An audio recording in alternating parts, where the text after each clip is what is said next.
ایک مسئلہ ہمارے ہاں جاہل صوفیاء کا ہے، جاہل آدمی وہ کیا کرتا ہے، اس نے لوگوں کو تعویذ دھاگے پہ لگا دیا۔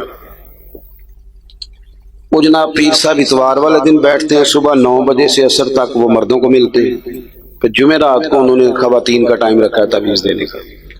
یہ غوث پاک کس دن تعویذ لکھتے تھے؟ کسی کتاب میں لکھا ہے؟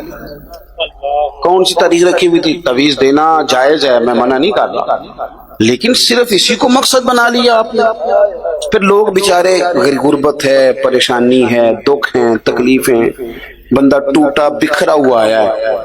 ہمارے صوفیاء نے یہ لکھا ہے کہ اگر کسی اللہ والے کے پاس کو بندہ آ کے کہتا ہے نا میرے پاس اولاد نہیں، تو صوفی کی یہ بھی ذمہ داری ہے کہ وہ دعا کرے اور اللہ اسے اولاد دے دے، لیکن اس کی اصل ذمہ داری پتہ کیا ہے؟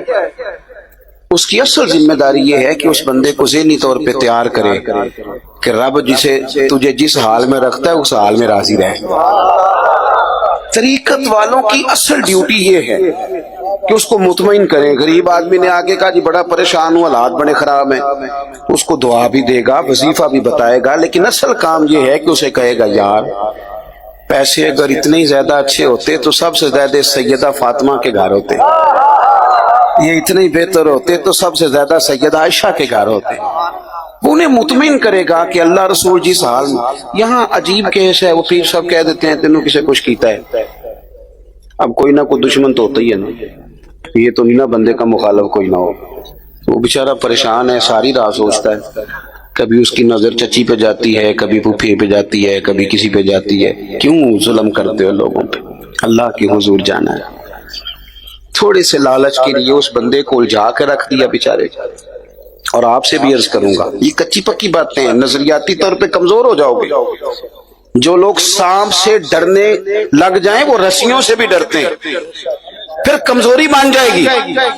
کتنے زمانے سے لوگوں کو یہ بتا رہے ہیں کہ 2 بہنوں کا اکٹھا نکاح ہو جائے تو کچھ بھی نہیں ہوتا، لیکن وہ گھر جا کے خواتین سے تو بات جس نے کرنی ہے اسی نے کرنی ہے۔ ہم سے تو وہ حاجی صاحب مطمئن نہیں ہو رہے جو مسئلہ پوچھنے آئے ہیں۔ وہ کہیں ٹھیک ہے پیر صاحب ہو جاندہ ہے، پر تسی ایک راتی پڑھا دو ایک سویرے پڑھا دو، مہربانی کرو کر دو ایسا۔ کیوں؟ مطلب کیا مسلمان قوم بھی اس طرح کی ہوتی ہے؟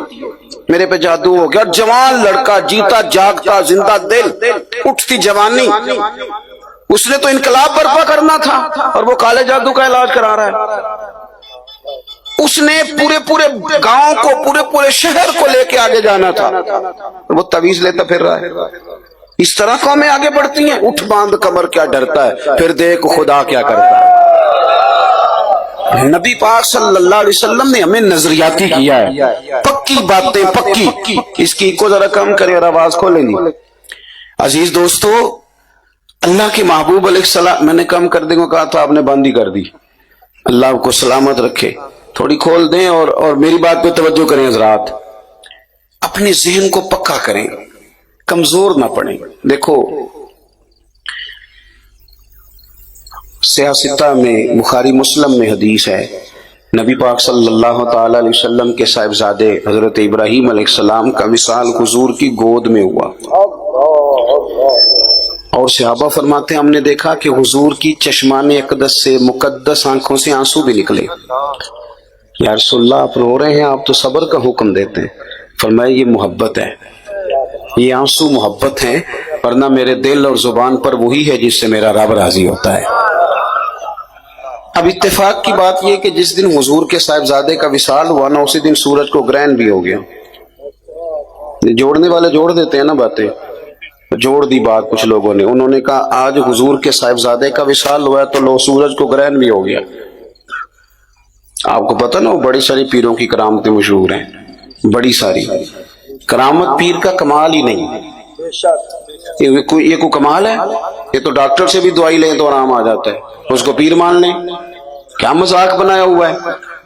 اور ایک اور بات بھی آپ کو عرض کروں، جتنا پیر زیادہ جاہل ہو اس کی کرامتیں اتنی زیادہ ہوتی ہیں، کیونکہ وہ جو عالم ہے اس نے تو غور کرنا ہے نا کہ بھئی یہ جو میں بات کہہ رہا ہوں قرآن و سنت میں اس کی کوئی دلیل بھی ہے کہ نہیں۔